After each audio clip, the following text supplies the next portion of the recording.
Boa tarde a todos. Eu cumprimento inicialmente os meus colegas aqui de painel, colegas e amigos, o Levi, o senador Rodrigo Pacheco, presidente, nosso sempre presidente do Senado Federal, o Floriano, a deputada Tabata, o deputado Orlando Silva, a doutora Samara Castro. Cumprimento também, quero fazer um cumprimento especial, deu uma saidinha rápida, mas logo volto, ao ministro Gilmar, pela organização do evento, né, pelos temas, pela amplitude de temas, e também aqui cumprimentar nosso sempre presidente da República, presidente Michel Temer. Esse debate, essa discussão, na verdade, eu diria que nós temos que iniciar com uma pergunta. Qual rede social nós queremos para os nossos filhos? Quais redes sociais nós queremos para a nossa democracia? Quais redes sociais nós queremos para o nosso país? Então, a pergunta inicial é essa, porque a partir de uma resposta, qual seja a resposta, nós podemos tomar diversos caminhos. Se nós quisermos anarquia, se nós quisermos, como eu repito há muitos e muitos anos, uma terra sem lei, se nós quisermos que haja um ente natural, um ente mítico, que possa ignorar países, possa ignorar legislações, possa ignorar constituições, direitos fundamentais, possa ignorar a dignidade das pessoas, visando tão somente poder econômico e poder político, então nós podemos delegar a organização internacional para as Big Techs. Então, a questão, por mais complexa que seja a tentativa de solução, mas a questão é extremamente simples. Qual rede social nós queremos? Nós queremos uma rede social que finja que tudo é liberdade de expressão. Eu sabia que não ia dar certo.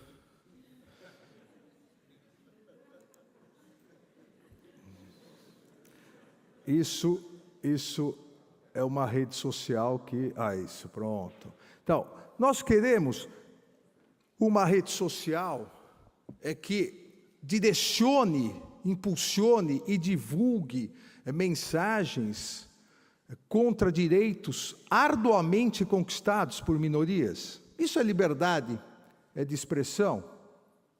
Não somos obrigados a respeitar essa porcaria. Isso é liberdade de expressão? Alguém pode falar isso num bar, num restaurante, no emprego, pessoalmente, sem ser responsabilizado? Não pode. Porque pode postar, impulsionar e ter milhões de seguidores.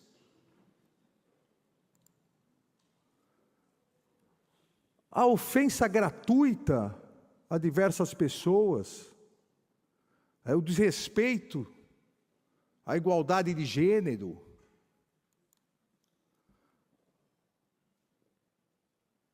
nós podemos tolerar, depois de milhões e milhões de judeus principalmente, mas muitas pessoas mortas na Segunda Guerra, nós podemos tolerar isso como liberdade de expressão?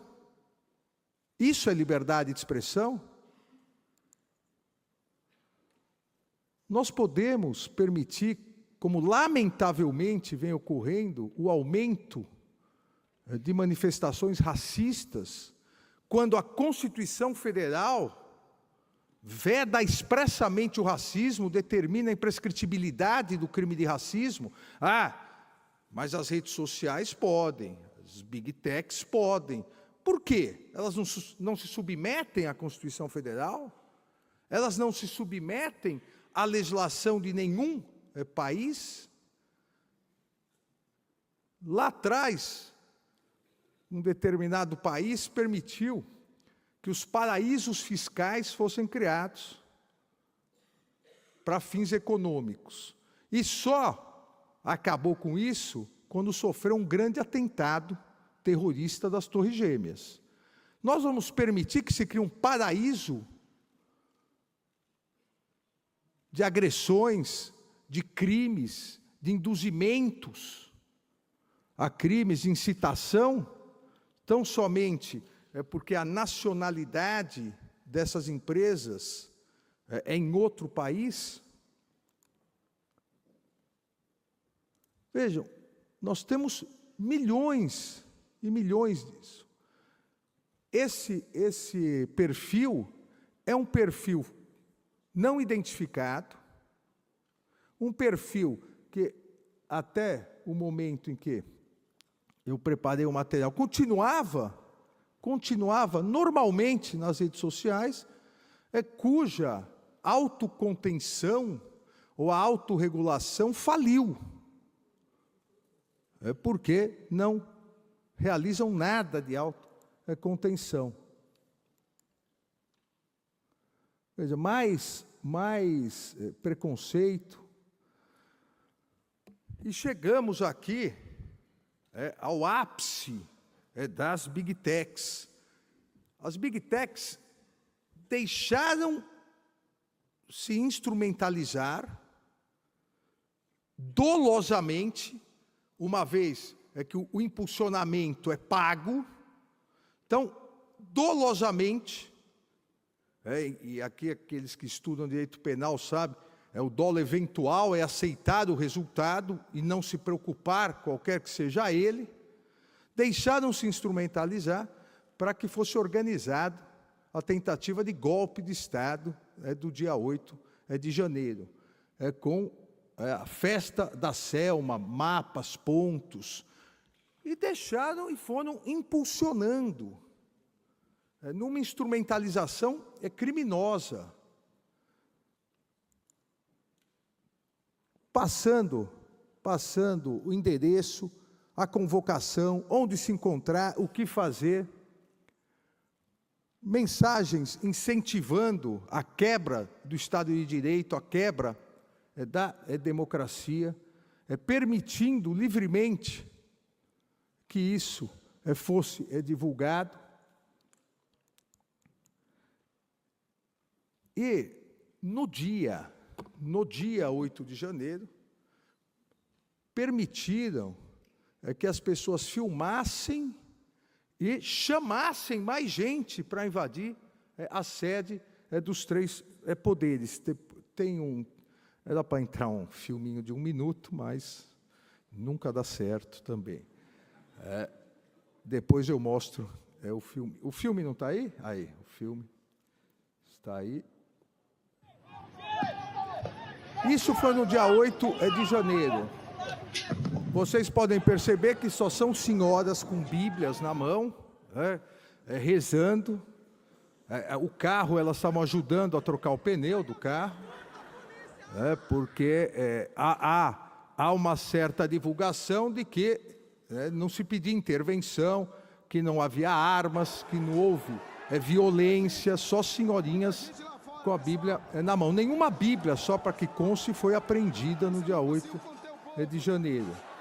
Só que, enquanto isso tudo ocorria, as pessoas, os invasores, os golpistas, filmavam e chamavam mais gente para depredar e para atingir o objetivo, que era a decretação de uma GLO, e assim que chegassem as Forças Armadas, eles iriam pedir a adesão das Forças Armadas para o golpe de Estado. Ora, onde estava a autorregulação das Big Techs? A inteligência artificial não percebeu que isso era uma convocação para aumentar a tentativa de golpe de Estado? Os algoritmos continuaram direcionando para as bolhas nas redes sociais que defendiam intervenção militar, incentivando.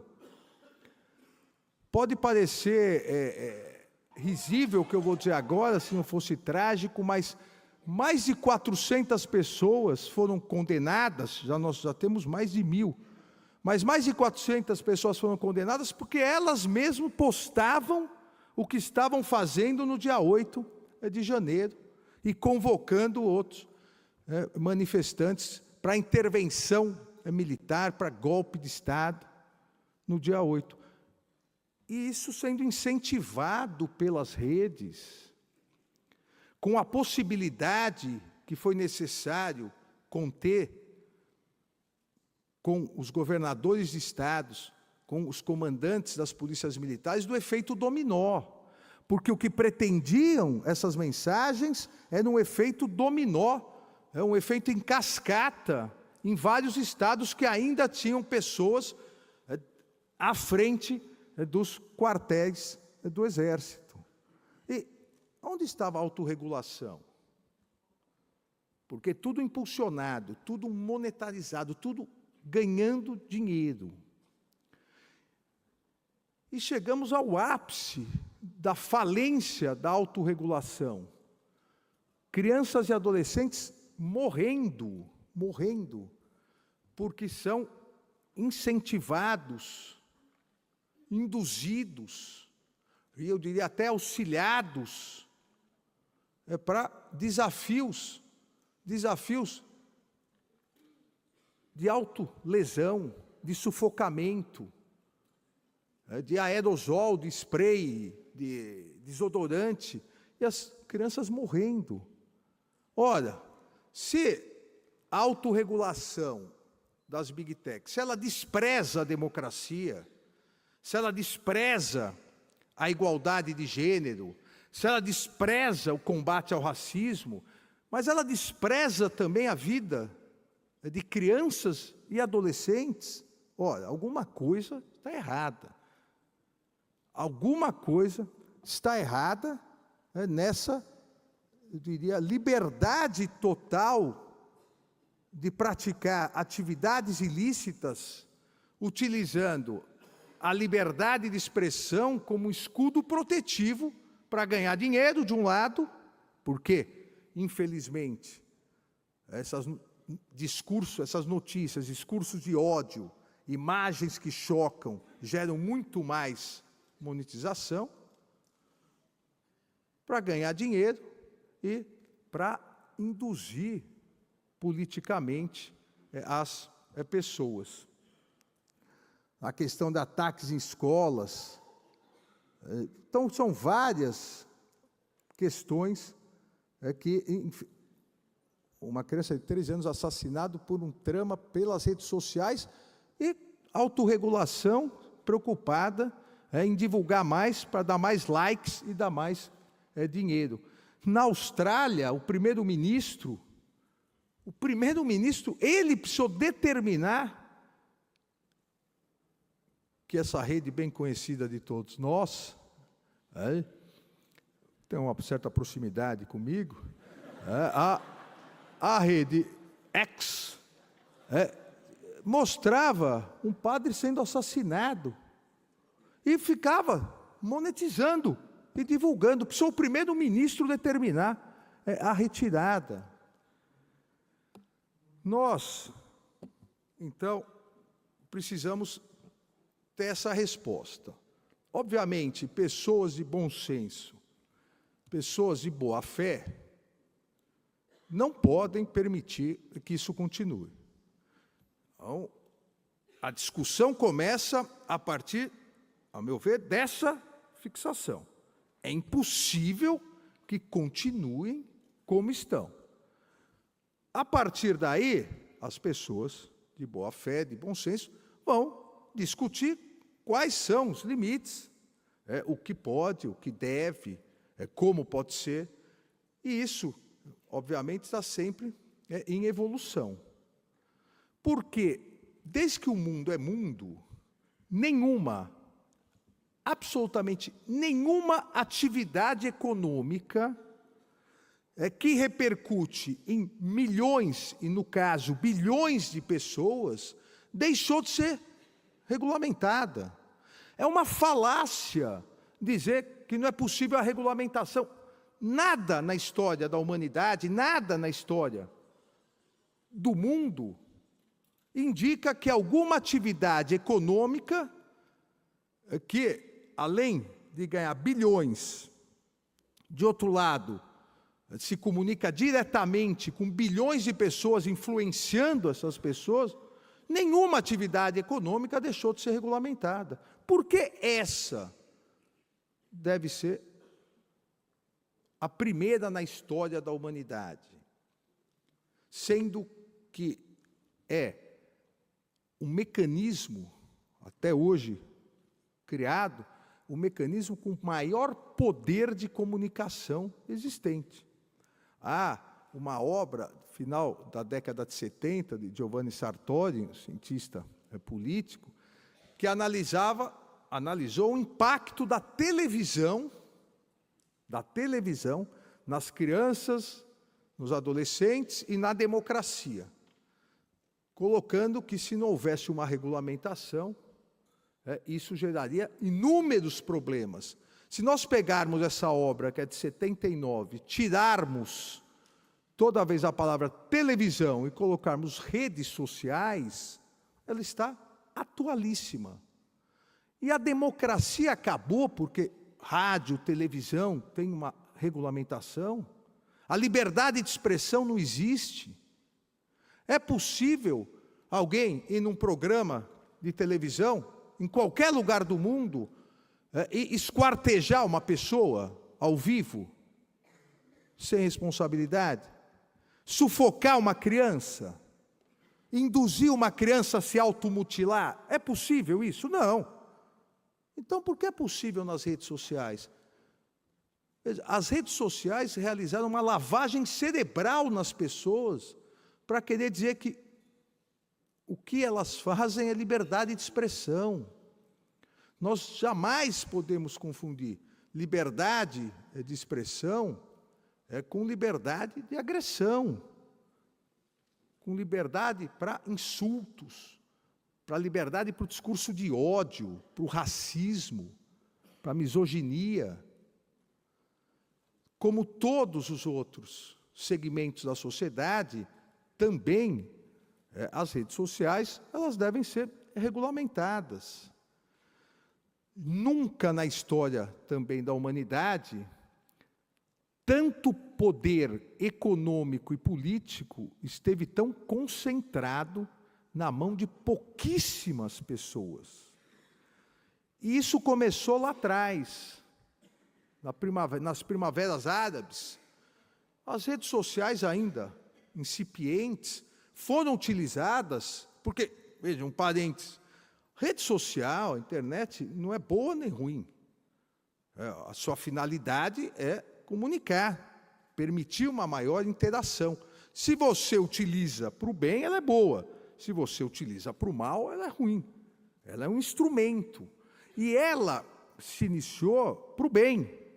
Países que não tinham democracia, não tinham de liberdade de reunião, não tinham liberdade de expressão, não tinham liberdade de imprensa, não tinham um judiciário livre, não tinham eleições, as pessoas conseguiram se comunicar sem a intermediação da mídia tradicional, que naqueles países era totalmente controlada pelo governo. Conseguiram marcar reuniões, manifestações, só que determinados segmentos econômicos perceberam que isso era poder.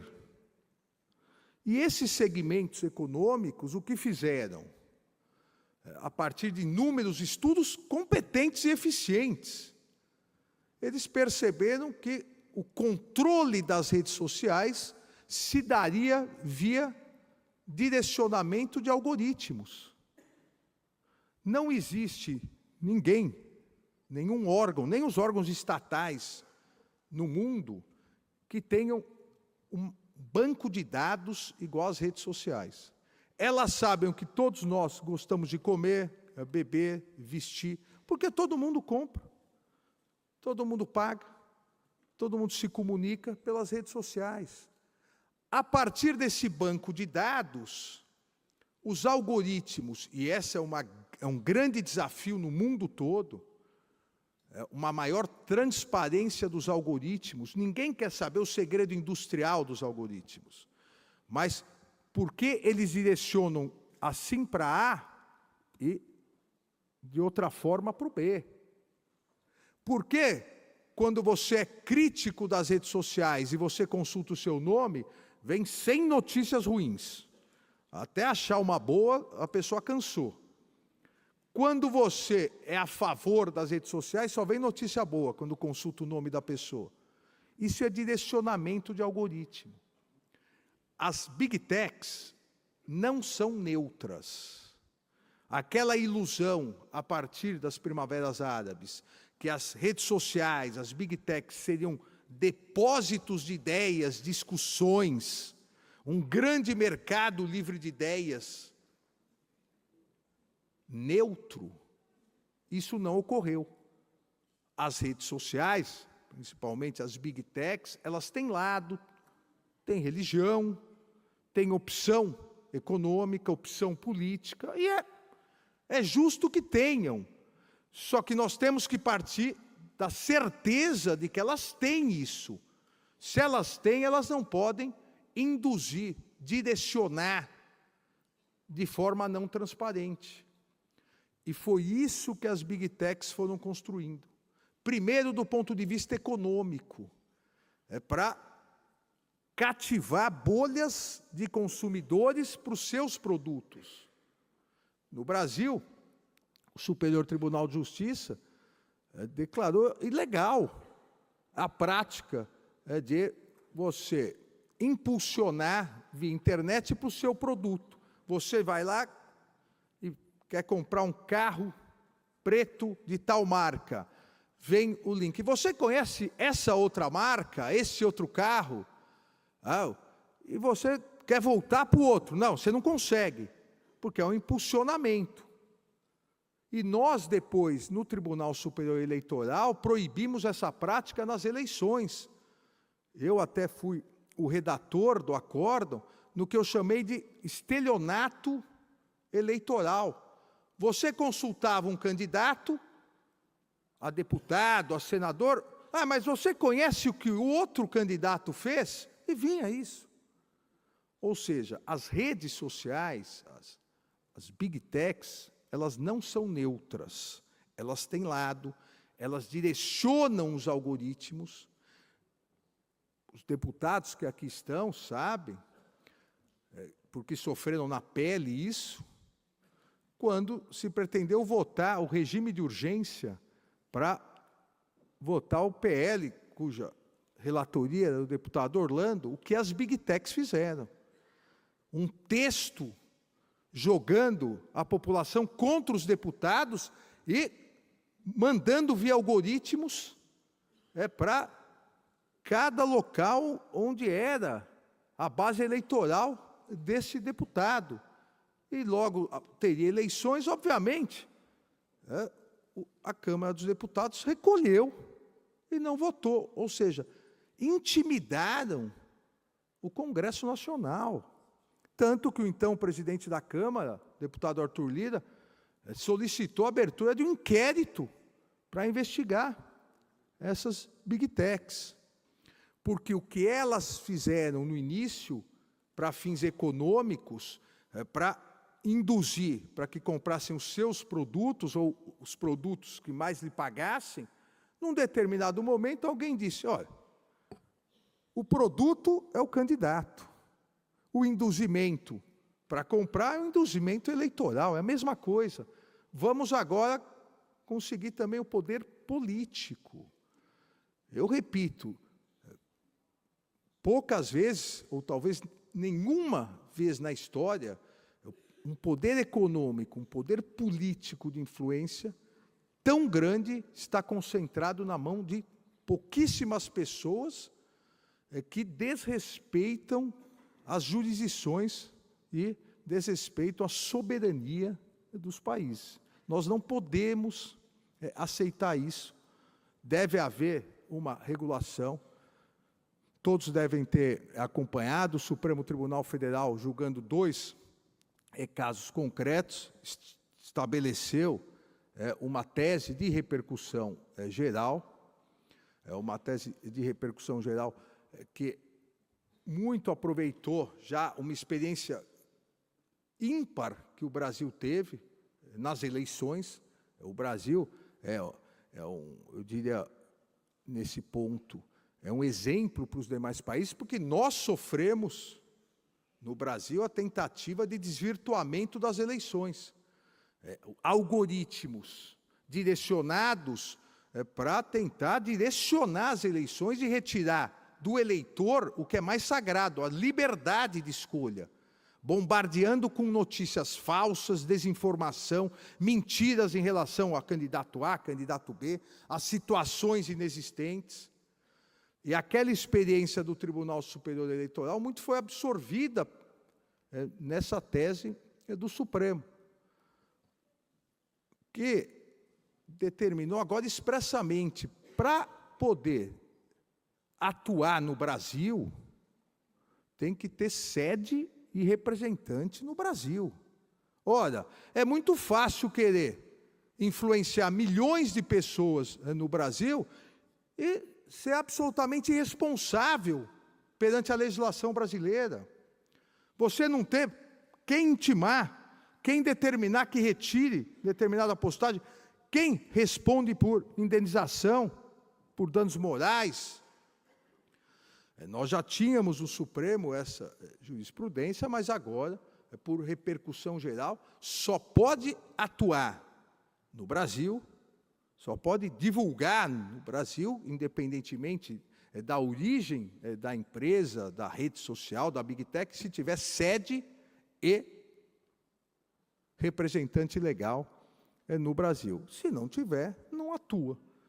Porque ainda, e nós temos que também tomar cuidado com isso, as pessoas de telecomunicação sabem bem, ainda não conseguem atuar se a Anatel cortar o sinal das antenas. Ainda.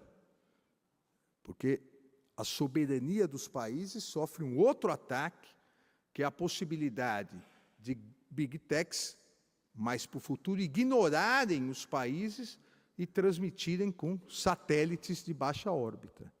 Então, nós temos que verificar isso. Não se trata, de forma alguma, de atentar contra a liberdade de expressão, atentar contra a liberdade de manifestação. Se trata de fazer valer também para as redes sociais o binômio constitucional. Liberdade com responsabilidade. Tem liberdade para postar, para divulgar, só que terá responsabilidade também. E determinados pontos onde o ilícito é pré-existente, as Big Techs devem agora retirar imediatamente. Então, questão de pornografia infantil, pedofilia, atentado contra a democracia, crime de racismo, nazismo, são tópicos, poucos tópicos. A tese, corretamente, do Supremo Tribunal Federal foi minimalista, mas tópicos que a insuportabilidade dessa continuação nas redes sociais não poderia permitir que ficassem de fora. Liberdade com responsabilidade. E o Supremo Tribunal Federal mostrou ao mundo que, pelo menos no Brasil, a internet não é uma terra sem lei. Obrigado e um bom evento a todos.